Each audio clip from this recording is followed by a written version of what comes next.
თქვენ როგორ ფიქრობთ, ჰეილი ბიბერი არის ძლიერი, მაგარი ბიზნესვუმენი, თუ უბრალოდ გოგო, რომელიც ყოველთვის ცდილობს დაამტკიცოს თავისი ღირებულება? მოგესალმებით, ჩემო ტკბილებო, მიხარია რომ აქ ხართ და მიყურებთ. დღეს ვისაუბრებთ ჰეილი ბიბერზე, ქალზე, რომელმაც თავისი კომპანია $1 მილიარდად გაყიდა. რა თქმა უნდა, ჯასტინ ბიბერთან ურთიერთობაზე, მისი და მისი ქმრის ყოფილის დაპირისპირებაზე და რა თქმა უნდა, როდესაც ხართ ჩემთან, ეს იმას ნიშნავს, რომ ვისაუბროთ მის ბავშვობაზე და ტრამვებზე, ფსიქოტიპზე და მივცემთ ძალიან მნიშვნელოვან რჩევებს, რომელსაც დარწმუნებული ვარ, რომ ჰეილი ნახავს და გაითვალისწინებს და თუ არ ნახავს, გააგრძელებს ისევ იგივე ტანჯვერით ცხოვრებას, როგორც აქამდე ცხოვრობდა. დავიწყეთ.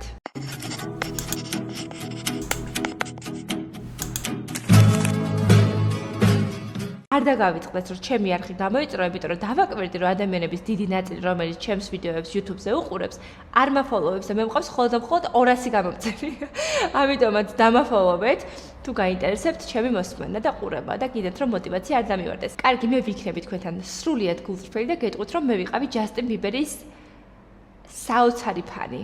ანუ არა ამ ქვეყნიური ფანი ვიყავი, ჯასტინ ბიბერი იყო ჩემი ყველაფერი, ჩემი ოცნების მამაკაცი, როდესაც მე ვიყავი 13 წლის და მისი ყველა სიმღერა, მისი ყველა კლიპის, ყველა წერტილი მძიმე ვიცოდი ზეპირად და მართლა ვერ წარმოვიდგენდი, რომ ადამიანი, რომელიც მე უსაზღვროდ მიყვარდა, გადაიქცეოდა იმად, რაც დღეს არის, მაგრამ მოდი ამაზე მოგვიანებით. ჯერ ჰეილიზე ვისაუბროთ, მაგრამ მინდოდა რომ გცოდნოდათ, რომ მე ჩემი წლების, ჩემი ბავშვობის უდიდესი ნაწილი გავატარე ჯასტინ ბიბერის პლაკატების ჭრაში და კედლებზე წებვაში, ამიტომაც გთხოვთ, გამაკრიტიკებთ იმის გამო, რასაც ამ ვიდეოში ჯასტინ ბიბერზე ვიტყვი. რაღაცნაირად მიმანიშნეთ და ჯასტინის განხილვას ცალკე გავაკეთებ და სელინას განხილვას ცალკე გავაკეთებ. ნახავ, რამდენად საინტერესო იქნება ეს ვიდეო თქვენთვის და არ დავიშვირებ ინფორმაციის მოძიებას, რადგანაც ეს ჩემი საყვარელი საქმიანობაა. თქვენ როგორ ფიქრობთ, ჰეილი ბიბერი არის ძლიერი, მაგარი ბიზნესვუმენი, თუ უბრალოდ გოგო, რომელიც ყოველთვის ცდილობს დაამტკიცოს თავისი ღირებულება? ჰეილი მოახერხა და შექმნა ბრენდი, რომელიც გაიყიდა $1 მილიარდად. ეს არის წარმოუდგენელი თანხა, ის მილიარდერია ჩვეულებრივად და მინდა გითხრათ, რომ მას ამის გარდა პარალელურად ძალიან დიდი ფსიქოლოგიური ზეწოლა ჰქონდა, იმიტომ რომ ყოველდღიურად მას ადარებდნენ სელენას. ის არც ისე ბედნიერ ქორწინებაში არის ჯასტინ ბიბერთან და ზოგადადაც მაინტერესებს თქვენი აზრი ჰეილისთან დაკავშირებით, სანამ ჩემს მოსაზრებებს გაიგებთ. როდესაც ადამიანის ფსიქოტიპით ვარ დაინტერესებული, მნიშვნელოვანია ვიტყოდი, უმნიშვნელოვანესი არის ის გარემო, სადაც გაიზარდა. ანუ 3 წლამდე არაცნობიერი სად ყალიბდებოდა, როგორი ადამიანები იყვნენ მის ირგვლივ. გეტყვით, რომ ჰეილი ბიბერი და ის რომ ბიბერი არის და ქმრის გვარზე გადავიდა, უკვე რაღაც ნიშნები უკვე აქ არის, რაც ჩემთვის სრულიად მიუღებელია, მაგრამ გეტყვით, რომ ჰეილი გაიზარდა მკაცრ ქრისტიანულ ოჯახში, სადაც იყო პატრიარქატი, სადაც ქალის ერთადერთი მოვალეობა იყო გათხოვება, შემდეგ ის რომ შეენარჩუნებინა ოჯახი, ის რომ ოჯახში კაცი არის მთავარი და ერთადერთი ლოცვის საგანი არის ის რომ გათხოვდე სარფიანად და კარგად და ყავდეს კარგი მეუღლე, კარიერა არის მეორე ხარისხოვანი და რაც მთავარია არის ოჯახი და ის რომ შენ ქმარს გვერდით დაუდგე და იყო ყოველთვის შენი ქმრის გვერდით, როგორც არ უნდა იყოს ის. მოკლედ ესეთ გარემოში, როცა გოგოები იზრდებიან, მათ შორის გაგახსენებათ ალბათ საკუთარი თავიან ირგვლივ ადამიანები, იმიტომ რომ გეტყვით, რომ საქართველოშიც ბევრი ოჯახი იზრდება მსგავსი შეხედულებებით, ქალბატონების დიდ ნაწილს ემართება ის, რაც დაემართა ჰეილი ბიბერს. ანუ გვავიწყდება ის, რომ ჩვენ ვართ ქალები და ცალკე ინდივიდები და ვიწყებთ ჩვენი მეორე ნახევრების თრევას, ანუ ჩვენ ვხვდებით ჩვენი მეორე ნახევრების დედიკოები. ჩვენ გვავიწყდება, რომ ის ადამიანი არ არის ბავშვი, ჩვენ გონია, რომ ჩვენი ვალდებულებაა, რომ ვიყოთ მისი დედიკო, იმისა მიუხედავად, რომ მას დედა უკვე ყავს, იმისა მიუხედავად, რომ ეს ბიჭი უკვე არის 30+, ანუ ბიჭი აღარ არის და არც ბავშვი, ეს არის სრულფასოვანი კაცი, მაგრამ ეს კაცი არ არის კაცი, ეს არის ბავშვი, იმიტომ რომ არ გაზრდილა, მაგრამ ეს ჩვენი პასუხისმგებლობა არ არის და ამაზე არავინ არ ფიქრობს. იმიტომ რომ, როდესაც იზრდები მსგავსი შეხედულებების ოჯახში, ყოველთვის გონია, რომ შენი პასუხისმგებლობაა, რომ ვიღაც გაზარდო. და ეს ვიღაც რომ შენი პარტნიორი უნდა იყოს, ამაზე არავინ არაფერს არ გვეუბნება, მანამ სანამ არ დავიწყებთ ფსიქოლოგთან ან ფსიქიატრთან სიარულს ან ჩვენი შვილი არ გაგვიჩნდება და მე რაღაცები არ შეიძლება. მე ძალიან დარწმუნებული ვარ, ღრმად ვარ დარწმუნებული, რომ ჰეილის რომ შვილი ეყოლა, მისი დამოკიდებულება ჯასტინის მიმართ შეიცვალა.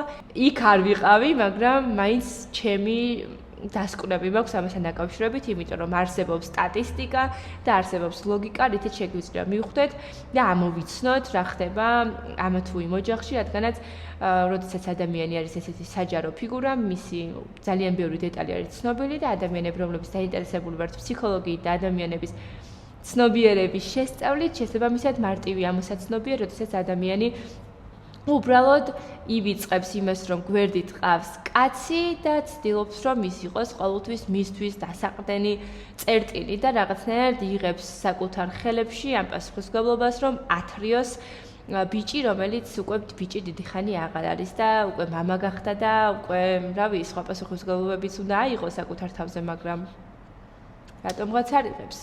მითხარით, რომ ბევრი ვიღაც გაგახსენდათ, იმიტომ რომ ჩვენს ირგვლივ ეს პრობლემა ძალიან ხშირია, ამიტომაც ბევრჯერ მიუბრუნდები ამ თემას, ეხლა კი ჰეილიზე გავაგრძელოთ.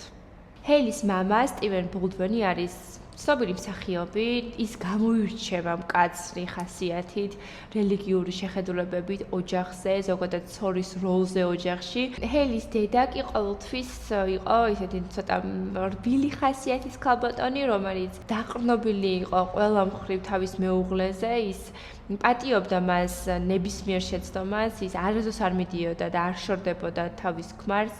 არც იმ მომენტში, როდესაც მათ დაძაბული ურთიერთობა ჰქონდათ სახლში და რთული პერიოდები ჰქონდათ, ის ყოველთვის რჩებოდა, ყოველთვის პატიობდა, ყოველთვის იყო მისი ქმრის ერთგული.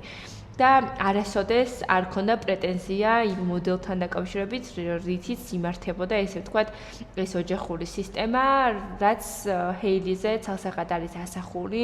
ჰეილი ზოგადად და ყველა ბავშვი, რომელიც მსგავს სისტემაში იზრდება, სწავლობს, რომ მოთმენა არის სიყვარული, ის რომ რაღაცნაირად გაუძლო, ის რომ აპატიო და გადაყლაპო, ის ნებისმიერი შეცდომა, რასაც ადამიანი დაუშვებს, ნებისმიერ დამცირება, რასაც შენს მიმართ შენი ქმარი განახორციელებს, უბრალოდ უნდა იყო, ითმინო და ეს არის სიყვარული. ხო, ნუ ეს არის სრულიად არასწორი შეხედულება, რაც შემდეგ უკვე ჩვენ შვილებს უნგრევს მომავალს და რაღაცნაირად ძალიან ბევრი დრო სჭირდება ამ ყველაფრის რეალური კუთხიდან შეხედვის დასწავლას, ამიტომაც თავიდანვე მნიშვნელოვანია ჩვენ გავიაზროთ, რამდენად დიდი გავლენა გვაქვს ჩვენი შვილების მომავალზე და შემდეგ უკვე მივხვდებით, რომ მთავარი ოჯახის შენარჩუნება კი არა, მთავარი ის გარემოა, რაშიც ჩვენი შვილები იზრდებიან. ამიტომაც რაღაც მოწამლულ, ტოქსიკურ გარემოში გაზრდილი შვილი უფრო მეტად დასტრესილია, ვიდრე, რა თქმა უნდა, გაშორება და დედმამას დაშორება ძალიან რთული და ტრაგიკული ისტორია არის, მაგრამ ყოველთვის ჯობია თუ რაღაცა წყვილი ვერ თანხმდება და არ არის ოჯახში და სახლში იდეალური თუ არა ნორმალური ურთიერთობები, მაინც ისეთ მოწამლულ გარემოში, სადაც დედა ყოველთვის დაჩაგრული არის, დედა ყოველთვის მიტოვებულია და ყოველთვის თმენის ვალდებულებით გამოირჩევა დედიკო, ხოლო მამა ისე ცხოვრობს, როგორც თავად სურს და როგორც უნდა. ვფიქრობ, რომ აი მსგავს სისტემაში გაზრდილი შვილი უფრო მეტად დასტრესილი არის, ვიდრე როდესაც დედა და მამა ცალ-ცალკე ცხოვრობს და ორივეს აქვს ერთმანეთთან ადეკვატური და ნორმალური ურთიერთობა. არ მინდა ეს წინადადება გაიგოთ ისე თითქოს რაღაცა ვახალისებ განშორებას წყვილებს შორის, რა თქმა უნდა, არა. ეს ძალიან დიდი ტკივილი არის ბავშვისთვის და ყოველთვის უნდა იბრძოლო იმისთვის, რომ ოჯახი შეინარჩუნო, მაგრამ ეს ბრძოლა არ ნიშნავს იმას, რომ შეაკლა შენი ცხოვრება, ხო? ანუ ორივე უნდა იმუშაოთ რაღაცები, შეიცვალოს და იყოთ ერთად. რა თქმა უნდა, ურთიერთობა სჭირდება ბევრი ძალის ხმევა, მაგრამ ეს ხდება ორივე მხრიდან. ერთი რო სულ დაჩაგრულია და მეორე სულ მართალი რო არის და აი რაღაცა ის ამ სისტემაში რო ბავშვი იზრდება, რანაირად შეიძლება რომ ეს ბავშვი იყოს ჯანსაღი და ჯანმრთელი, ეს არის გამორიცხული. შესაბამისად, ჰეილის ძირითადი პრობლემები ჯასტინთან მიმართებაში არის ეგ, რაც ახლა ვთქვი, რაც ახლა მოვყევი. იმედი მაქვს, რომ ძალიან კარგად გასაგები იყო ყველასთვის, იმიტომ რომ ჩვენს ირგვლივ უამრავი ოჯახი არის ზუსტად იმ მოდელით, რაც ახლა ახსენე. რაც შეეხება ჰეილი ბიბერის განათლებას, ის ძალიან კარგად სწავლობდა ცალსახად, ვინაც ცუდად სწავლას დააკლავდა ალბათ მამამისი ადგილზე. ძალიან კარგად სწავლობდა, რაღაც პერიოდი დადიოდა სკოლაში, შემდეგ გადავიდა სახლში სწავლებაზე, ანუ მიდიოდა მასწავლებლები მასთან და ესე მეცადინეობდა, რომ სკოლაში არ დადიოდა, შესაბამისად სოციალიზაცია არ ქონდა და ისედაც აი რომ ვუყურებ ჰეილის, მგონია რომ ცოტა პრობლემები აქვს ამ მიმართულებით, რაღაცა ურთიერთობებში შესვლა, მგონია რომ უჭირს, რაღაცა ჩაკეტილი ტიპაჟი არის და შეიძლება ჩემი დასკვნებით სწორედ ამ სკოლის პერიოდში განვლილმა ეს სოციალიზაციის ნაკლებობამ განაპირობა ის, რომ რაღაცნაირი ტიპაჟი არის ცოტა ჩაკეტილი და უფრო მორცხვი გოგოს შაბეჭდებას მიტოვებს ყოველ შემთხვევაში მე. იმის და მიუხედავად, რომ ჰეილის ნამდვილად ხშირად აწვია ესე თამამად, ის თავისი სხეულის მონეტიზაციას არ ახდენს, ის თამამია, მაგრამ მე მასში ვერ ვხედავ ეს რაღაც ზედმეტ სექსუალურობას, გამომწვევობას და რაღაც ამით ყურადღების მიქცევას, უბრალოდ ის თამამია, ისეთი ტარის აღნაგობაც აქვს, რაღაცა თხელი გოგო არის. სხვადასხვა ჰეილი იყო ბალერინა და აპირებდა რომ გამხდარიყო და ამ მიმართულებით გაეგზელებია თავისი პროფესია, მაგრამ შემდეგ ფეხზე მიიღო ტრამვა, რაც ძალიან ტრაგიკული არის, დარწმუნებული ვარ, რომ ეს მისი ერთ-ერთი უდიდესი ტკივილი იქნება, რადგანაც მისი დიდი სიყვარული იყო ბალეტი. ხოლო ამის შემდეგ 17 წლის ასაკში უკვე დაიწყო მოდელად მუშაობა და უკავშირდა ერთ-ერთ სამოდელო და გააგრძელა თავისი კარიერა ამ მიმართულებით. რაც შეეხება ჯასტინთან ურთიერთობას, 2009 წელს ჰეილი მამის დახმარებით პირველად ნახულობს ჯასტინ ბიბერს და ეს იყო მის ცხოვრებაში დარწმუნებული ვარ ერთ-ერთი ბედნიერი წამები, რადგანაც ჰეილი იყო ჯასტინის ფანი. ანუ კუმირი იყო ჩვეულებრივად, გიждდებოდა ჯასტინზე.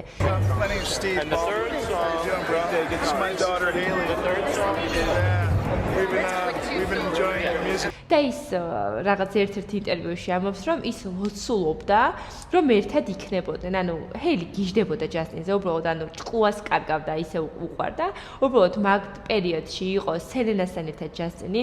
ნუ ალბათ ვინც ჯასტინს თვალყურს ადევნებდით და ამ ვიდეოს დარწმუნებული ვარ თქვენ ბევრი უყურებთ. იყო ნუ აი სელენას და ჯასტინის საოცარი love story, რომელიც ასევე ძალიან ტოქსიკურია, რომელზეც საუბარიც უზომოდ მინდა და იმედი მაქვს, რომ დიდი დაინტერესება ექნება, რომ ამაზეც ძალიან კარგად და დეტალურად ვისაუბრო. დარწმუნებული ვარ, რომ ჰეილი 13 წლის ასაკში ძილის წინ წარმოიდგენდა და მანიფესტირებდა, რომ ოდესმე ჯასტინ ბიბერი ყოფილიყო მისი ქმარი.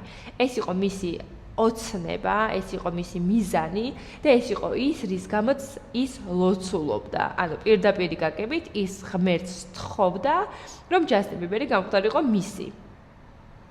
ამიტომ მეგობრებო, გახსოვდეთ, თქვენ სურვილებთან იყავით ფრთხილად, იმიტომ რომ შეიძლება ახდეს. და შეგრჩეთ, ანუ სრულიად ემოციურად არასტაბილური 15 წლის ჯასტინ ბიბერი, რომელიც არც ისე სახარბიელოდ გამოიყურება, როგორც პარტნიორი, მეორე ნახევარი და შენი შვილის მამა. ამიტომაც ფრთხილად გოგოებო თქვენ სურვილებთან გთხოვთ.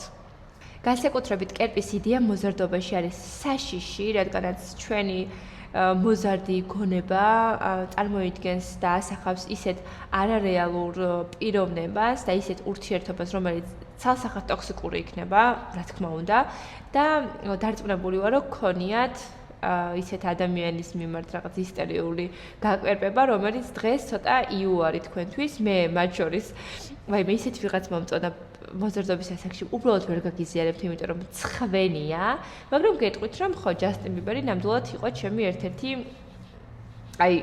აი გიждდებოდი ხალხო, აი გიждდებოდი და ღმერთო, ანუ რა კაია, რომ ჰეილის ადგილას არ ვარ, ანუ მეშინია ჯასტინ ბიბერისნაირი ბიჭების, ოღონდ მართლა აი მეშინია.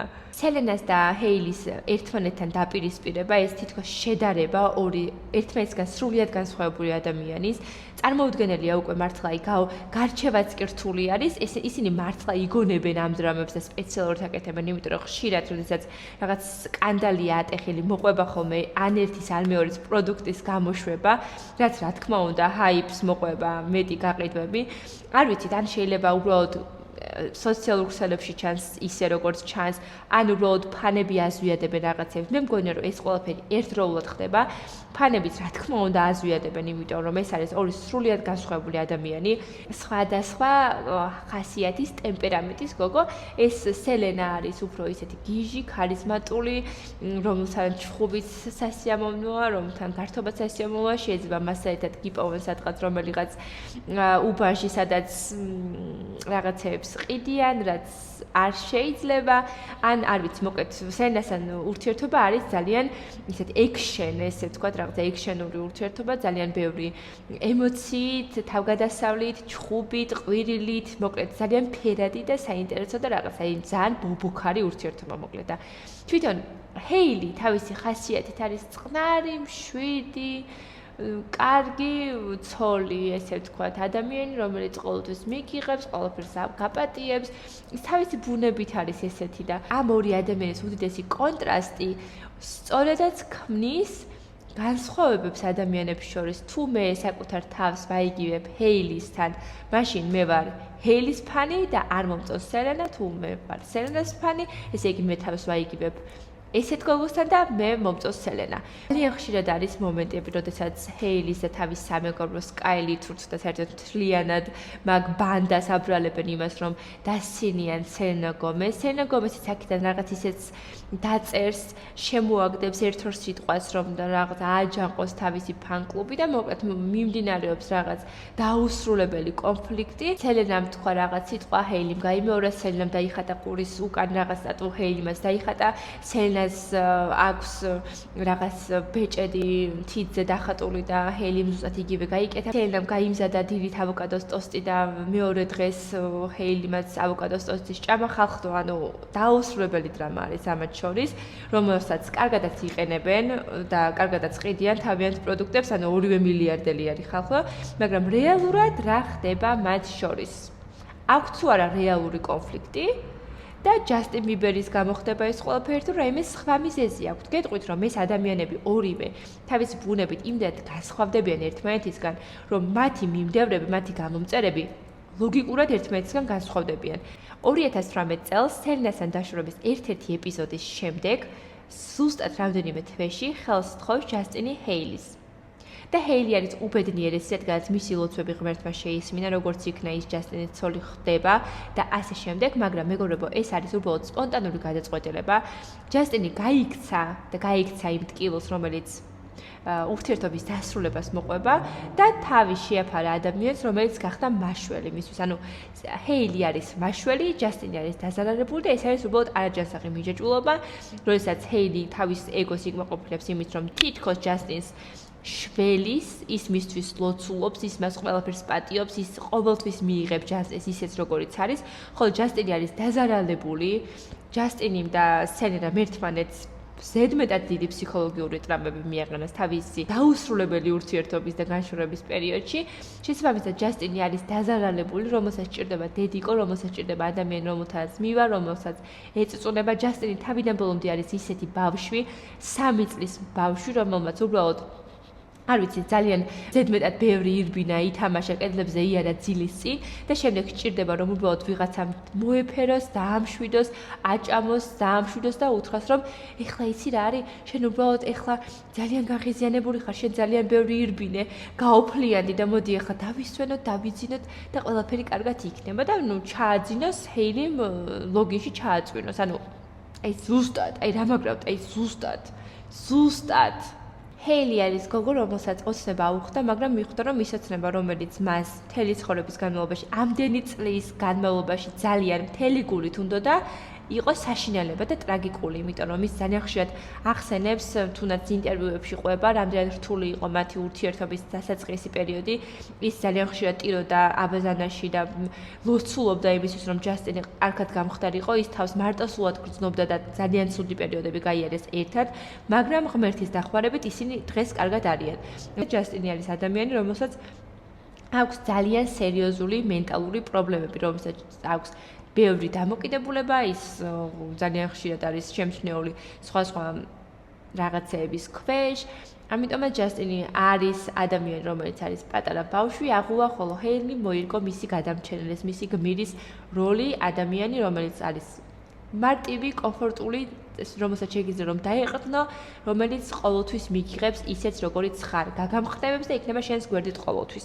როდესაც სელინა და ჯასტინი ერთმანეთს ჩორდებოდა, ყოველთვის არსებობდა გვერდით ჰეილი, ადამიანი, რომელსაც მიხვალ, რომელიც ყოველთვის მიგიღებს, რომელიც ყოველთვის გაგამხნევებს, რომელიც შენს გამო ილოცებს, მიგიღებს, ჩაგეხუტებს და დაგაბრუნებს რეალობაში. ამიტომაც ჰეილი ყოველთვის იყო ადამიანი, რომელთანაც ჯასტინი ძალიან დიდი ხანი მეგობრობდნენ, ანუ ძალიან დიდი ხანი ამბობდნენ, რომ ისინი იყვნენ უბრალოდ მეგობრები და იმიტომ რომ როდესაც სელინას და ჯასტინს რომელიც ცალსახად არ მინდა რომ ეს რაღაც წარმოვიდგინოთ რომ ურთიერთობების ურთიერთობა იყო, ის ძალიან ტოქსიკური იყო მათი ურთიერთობა, მათ ერთმანეთი დატანჯეს და არ ვიცი რა უქნეს ერთმანეთს, მათ შორის სელინა განსაკუთრებით ტოქსიკური იყო, ამასაც შემდეგ ალბათ იმედი მოგშევეხებით.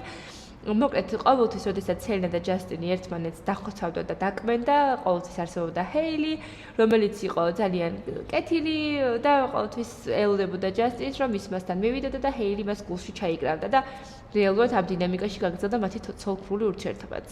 ეს არის ოჯახი, სადაც ჯასტინ ბიბერი დებს ფოტოებს, სადაც ტირის სრული ამ სტუქნიშნობით ტირის რაღაცებს ეწევა, შავთეთრი ფონი, რაღაც დეპრესიული პოსტები, წარწერები, იმასთან დაკავშირებით, რომ ძალიან ცუდად არის, ძალიან ცუდად გრძნობს თავს, მენტალურად არ არის მყარა და ასე შემდეგ. და ზუსტად ამავე დღეს ჰეილიმ შეიძლება დადოს და გამოაქვეყნოს პოსტი, სადაც ისინი ბედნიერები არიან, ბედნიერი ოჯახი, ბედნიერი ქორწინება. გონება რომ თითქოს ერთი ოჯახი არ არის და საერთოდ ორი სხვადასხვა მხარე, ორი საერთოდ სხვადასხვა ისტორია.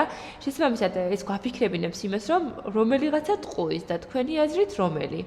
ჰეილის აქვს იმიჯი შექმნილი, კარგი გოგოს იმიჯი, რომელიც ყოველთვის ქმრის მხარეს არის, რომელიც ყოველთვის არის მშვიდი, მეგობრული, გაწონასწორებული, ის არცოს არ გამოხატავს საჯაროდ ბრას, გაბრაზებას, წყენას. ის ყოველთვის მოვლილია, ყოველთვის სუფთათაცვია, ყოველთვის კარგ განწყობაზეა, ის არასოდეს არ გამოხატავს მის რეალურ შეგრძნებებს, რაღაც ცხოველურ მხარეს, ის ყოველთვის დაალაგებული, მშვიდი, წყნარი და გაწონასწორებულია. რაც ჯასტინისთვის დარწმუნებული ვარ, რომ გაცილებით უფრო დამთრგუნველი არის, როდესაც გვერდით ყავს ადამიანი, რომელსაც არ აქვს არანაირი განსაკუთრებული ემოციები, რომელიც იდეალურისკენ მიისწრაფვის, რომელსაც აქვს იმის პრეტენზია, რომ იყოს იდეალური, ამის ფონზე, როდესაც შენ ხარ ჯასტინ ბიბერი და გაქვს მილიონი წრესა პრობლემას შენ ცხოვრებაში და მენტალობაში და რა თქმა უნდა ჯასტინ ბიბერსაც აქვს თავისი პრობლემები და მიზეზები ამასთან დაკავშირებით, რატომაც არის ესეთი შერყეული, იმიტომ რომ ის იყო ძალიან პატარა, არასრულწლოვანი, როდესაც მასზე უდიდესი მასშტაბით მიდიოდა სექსუალური ძალადობა, არა მხოლოდ გავრცელებული მასალების ამბებში, არამედ ეს საჯაროდ, რასაც ჩვენც უყურებდით, ყველა უყურებდა, ხო? ანუ არასრულწლოვანი ბიჭი ბავშვი, რომელთან ერთადაც შეიძლება სცენაზე გამოსულიყოს დასრული ქალბატონი, რომელსაც რაიმე სახის სექსუალური კომენტარი გაეკეთებოდა და ეს ჩვენთვის არავისთვის არ იყო რაღაცა გასაკვირი და ამორალური, რეალურად ეხლა რომ ვუყურებ, ჯასტინი მაგ პერიოდში იყო არასრულწლოვანი ხალხო. ამიტომაც მასაც რა თქმა უნდა ამ მენტალურ პრობლემებს თავისი მიზეზები აქვს. მაგრამ ამ მიზეზების გამოსწორება ჩვენი საქმე არ არის და არც ჰეილის, რა თქმა უნდა, მიმართოს სპეციალურ ადამიანებს, რომლებიც დაეხმარებიან და არა რაღაცა რასაც რითიც ჯასტინი ძალიან ხშირად არის დაკავებული სხვათა შორის. ჰეილის და ბევრ ქალს ჩვენს ირგვლივ ჯერა, რომ სიყვარული უნდა დაიმსახურო, უნდა იყოს მზრუნველი, მშვიდი, კარგი, გამგებიანი და მხოლოდ ამის შემდეგ მიიღებს სიყვარულს და მზრუნველობას. მაგრამ რეალურად ამ მოდელში აღარ არის ადგილი იმისთვის, რომ გამოხატოთ ჩვენი ბრაზი, დავიცვათ საზღვრები და ვიზრუნოთ ჩვენი პირადი სურვილებისთვის. ყველა ტოქსიკურ ურთიერთობას აქვს თავისი დინამიკა. ფსიქოლოგიაში არსებობს ესეთი ტერმინი ტრამბული შერწყმა, რაც ნიშნავს იმას, რომ გვყავს ორი ადამიანი, რომელიც ორივე თავისებურად არის ტრამბირებული და ორივეს აქვს რაღაც სახის ტოქსიკურობა, მაგრამ ეს ამათი ტოქსიკურობა ერთმანეთს ძალიან კარგად ერწყმის. აი მაგალითად, ჰეილი არის გადამრჩენელი, ხოლო ჯასტინ არის დაზარალებული. ეს ორი ადამიანი ერთმანეთს ერწყმის და იქმნება ტოქსიკური დინამიკა ურთიერთობის, მაგრამ ეს ხდება წრებრუნვით, ანუ ერთმანეთს თავს ვერ ანებებენ, ანუ არის მიჯაჭვულობა, რომელიც არის არაჯანსაღი.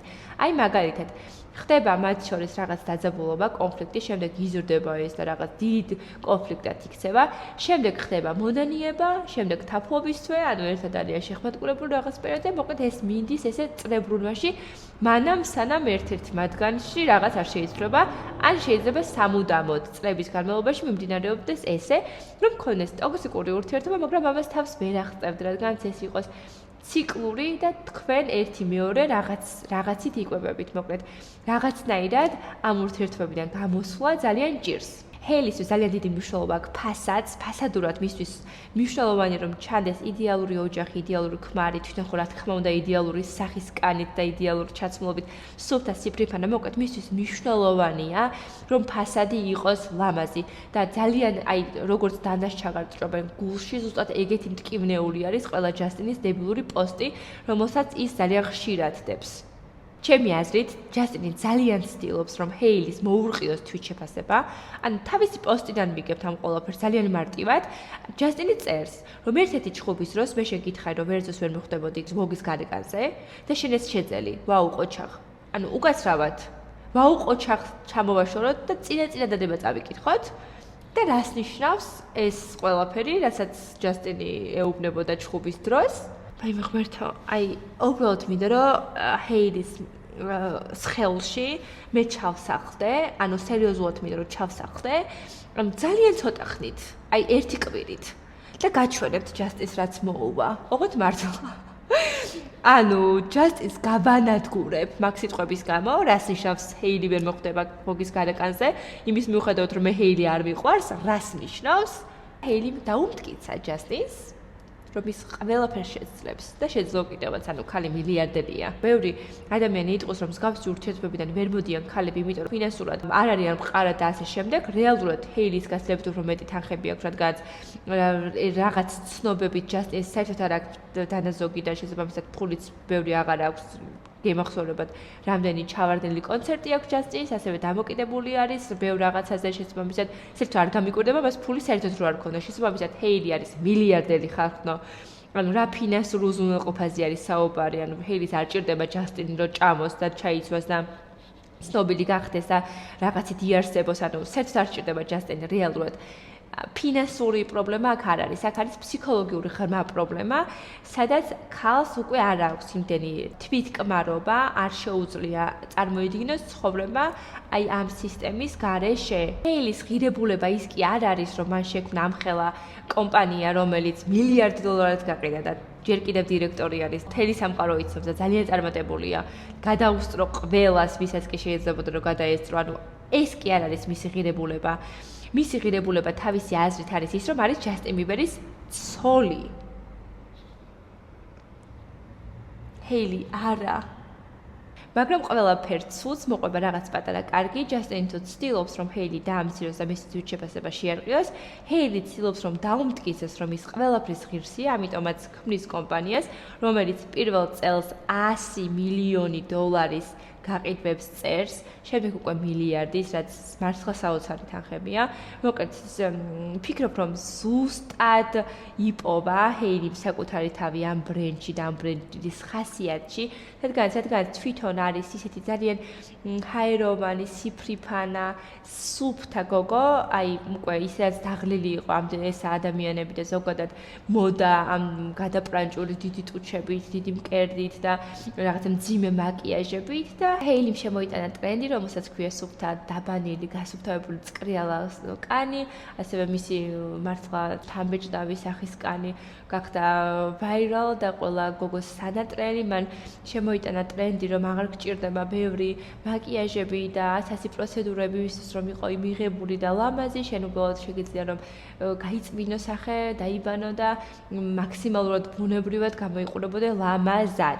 ამიტომაც ჰეილიმ ზუსტად დაიჭირა ის ტრენდი, რომელიც გვიახლოვდებოდა, ძალიან უხდებოდა მას, როგორც მის პიროვნებას და მის იმიჯს შესაბამისად გამოიწვია ამ ყველაფერმა და ამდენი რაღაცის დამთხვევა მის, რომ მისი ბრენდი გახდა ძალიან ცნობილი და მოდი ვაღიაროთ, რომ ნამდვილად კარგი პროდუქცია აქვს და მე ვგიჟდები ჰეილის პროდუქციაზე, აქვს ძალიან კარგი შეფუთვა, პროდუქტით რა თქმა უნდა კარგი აქვს და რაც თავარია მარკეტინგი მუშაობს ფანტასტიურად, რაც ჯასტინმა დაუფასა სიმღერაში 2 სტროფი და თქვა რომ ჩემ გოგოს მაგარი кейსი აქვს, რომელშიც დევს ტუშის ბალმი.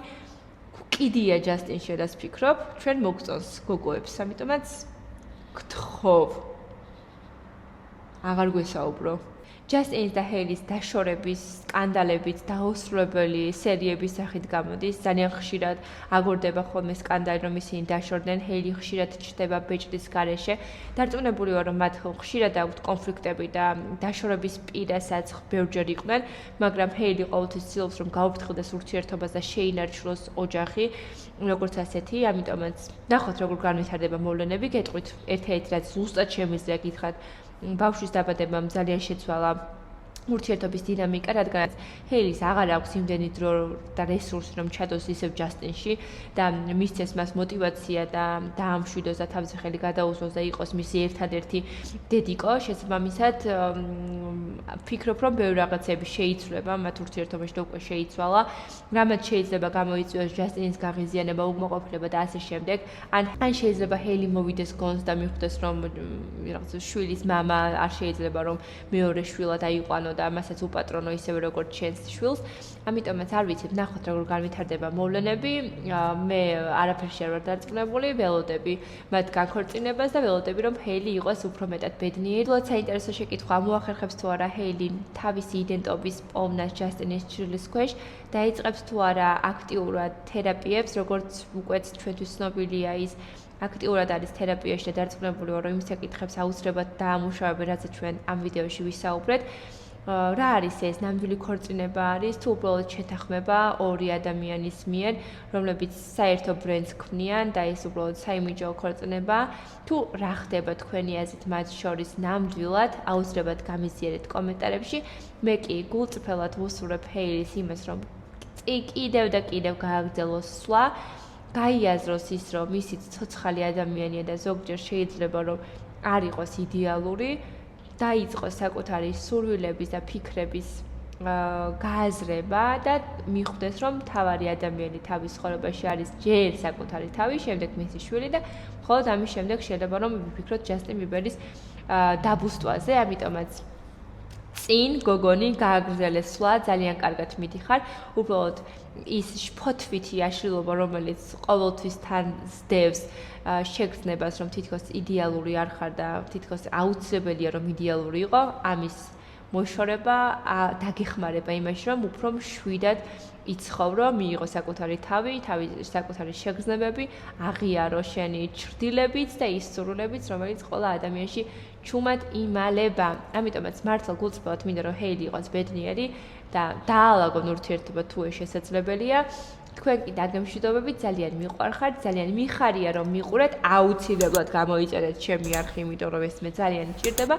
კოცნით და გეხვევით, მინდა რომ იყოთ რა თქმა უნდა ჯანმრთელები და ბედნიერები.